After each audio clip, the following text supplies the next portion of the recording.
Vous êtes parent ou peut-être grand-parent et vous souhaitez qu'un jeune de votre famille lise, cette vidéo est faite pour vous.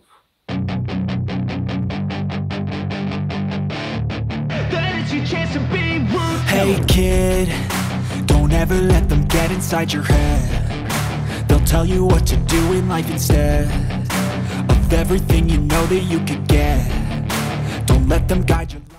Bonjour à tous, c'est Edwin, je suis très heureuse de vous retrouver aujourd'hui pour une nouvelle vidéo conseil. Je vais aujourd'hui vous donner 7 conseils pour motiver votre enfant à lire, pour faire lire votre enfant qui n'aime pas lire. Ça arrive très régulièrement qu'en librairie, on ait des personnes qui viennent nous voir pour leur enfant qui ne lit pas et ils cherchent à trouver justement quelque chose qui les motivera à lire, quelque chose qui fera qu'ils lisent un peu. Et aujourd'hui, ensemble, je vais vous donner les conseils qui peuvent aider votre enfant à lire, ou en tout cas les conseils qui pourront vous aider à mieux appréhender cette situation. Le tout premier conseil que je peux vous donner, c'est tout simplement de ne jamais le forcer. Ne forcez jamais votre enfant à lire, tout simplement parce que vous risquez de le bloquer. Il va tout simplement faire un blocage et risque de ne plus voir la lecture comme quelque chose de venant de lui-même, mais quelque chose que vous lui imposerez et il n'aura même plus envie de lire, il sera peut-être dégoûté de la lecture.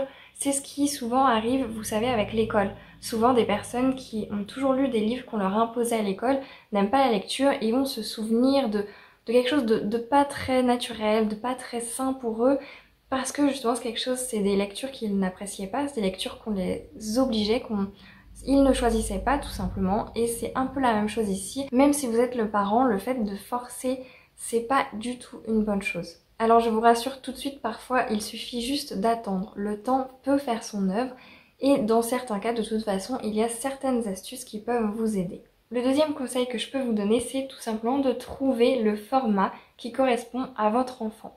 Par format, j'entends par exemple pas seulement les romans. On peut aussi trouver des BD ou des mangas. Ça peut être mieux pour votre enfant. Vous avez également le format audio. Parce qu'on est tous d'accord là-dessus, les romans c'est très bien, mais ça peut faire peur. L'enfant n'a peut-être pas envie de passer beaucoup de temps sur un même livre et l'avantage du format beaucoup plus court, c'est que l'enfant a plus rapidement une idée d'accomplissement et en plus ça lui évite de se lasser de la lecture. Et je vous assure qu'on peut tout à fait ne faire que lire des mangas, ça fait toujours lire, c'est une lecture à part entière. Si vous voulez qu'il lise pour qu'il s'améliore en orthographe ou en grammaire, sachez tout simplement que dans les mangas, il y a du texte, tout comme les BD. Et oui, certes, c'est pas ce que vous attendez, mais ça peut être un premier moyen de faire lire votre enfant. Ça peut en tout cas être un moyen pour qu'il lise et tout simplement. Le troisième conseil que j'ai à vous donner, c'est de trouver, pas le format, mais cette fois le genre qui correspond à votre enfant.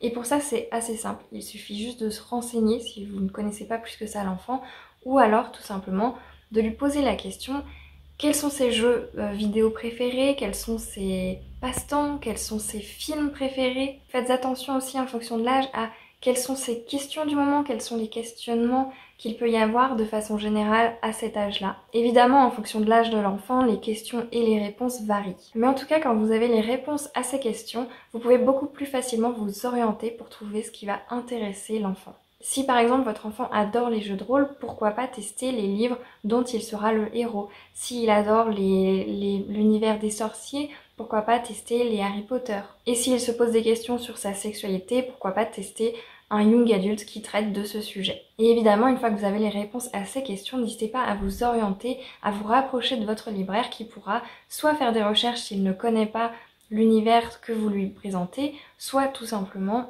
vous présenter un livre qui va bien matcher avec ce que votre enfant aime. Mon quatrième conseil, c'est à la fois le plus simple et le plus difficile, mais aussi le plus évident, c'est tout simplement de montrer l'exemple. Vouloir que son enfant lise sans jamais lire devant lui ou même avoir un seul livre dans la maison, effectivement, ça complique la tâche. Ça ne marche évidemment pas à tous les coups, mais il y a quand même une plus forte probabilité pour que votre enfant lise si vous lisez devant lui. L'enfant de toute façon a tendance à agir par mimétisme. Mon cinquième conseil serait d'essayer de partager ce moment de loisir, de lecture avec lui. Intéressez-vous à ce que votre enfant aime et proposez-lui de lire un livre qui lui plairait tous les deux. Alors évidemment, je ne parle pas de lire le livre ensemble comme ça en même temps, mais plutôt d'avoir chacun son exemplaire et de pouvoir le lire chacun à son rythme et de pouvoir en discuter ensemble, que ce soit à table, que ce soit un moment privilégié que vous aurez tous les deux à discuter de votre lecture. Alors évidemment, si votre enfant est complètement réfractaire à cette idée, eh bien ça peut être tout simplement de partager ce moment lorsque vous allez en librairie, proposer-lui de lui-même tout simplement choisir le livre qu'il veut, même si vous ne lisez pas ensemble. Peut-être que le fait d'être tous les deux en librairie, c'est déjà une façon de partager les choses. Mon 6e conseil, qui est dans la même veine que les 2 points précédents, c'est tout simplement parlez-lui de vos lectures. Montrez à votre enfant ce que vous apporte la lecture. Normaliser la lecture dans son quotidien facilitera son envie de lire. Il y a fort à parier que s'il vous voit sans arrêt avec des paillettes dans les yeux quand vous parlez de vos lectures, qu'il aura lui aussi envie de découvrir ce que ça fait de lire, ce que ça procure. Et enfin, mon 7e conseil, si vraiment votre enfant reste complètement réticent à la lecture, il est réfractaire, il ne veut pas lire, eh bien retour à la case départ. Ne le forcez pas à lire et soyez patient, le temps fera son œuvre. Sachez que pour certaines personnes, parfois le déclic se fait plus tard, parfois jamais. La lecture, c'est vraiment quelque chose de particulier. C'est un loisir qui n'appartient pas à tout le monde. C'est un loisir qui n'est pas fait pour tout le monde et c'est pas grave. Chacun est vraiment différent face à la lecture. Il faut vraiment garder en tête que c'est pas parce que votre enfant n'ouvre pas un livre que finalement il ne lit pas. Parce qu'aujourd'hui, on est l'une des générations qui lit le plus. Quand on voit les personnes au 18e, 19e siècle, il n'y avait personne qui lisait. Aujourd'hui, tout le monde lit tout le temps, partout. Alors peut-être qu'il ne lit pas effectivement comme vous l'entendez, mais sachez qu'il va lire des pubs, des articles sur son portable. S'il joue à des jeux vidéo, il va lire aussi, peut-être même qu'il va lire et travailler son anglais avec les jeux vidéo. Il va lire en regardant la télé, il va lire tellement de choses partout, tout le temps. On est entouré avec l'omniprésence de la lecture, c'est vraiment plus un problème. Donc je pense vraiment qu'il ne faut pas s'inquiéter de ça. Si votre enfant il n'est pas fait pour la lecture, c'est pas grave, c'est pas un problème. Peut-être que ça lui viendra qu'à 20 ans, à 30 ans, peut-être jamais, mais à côté de ça, l'important c'est qu'il ait un loisir qui lui plaise, qui soit fait pour lui et qui l'épanouisse. C'était donc mes 7 conseils pour motiver votre enfant, pour faire lire votre enfant qui n'aime pas lire.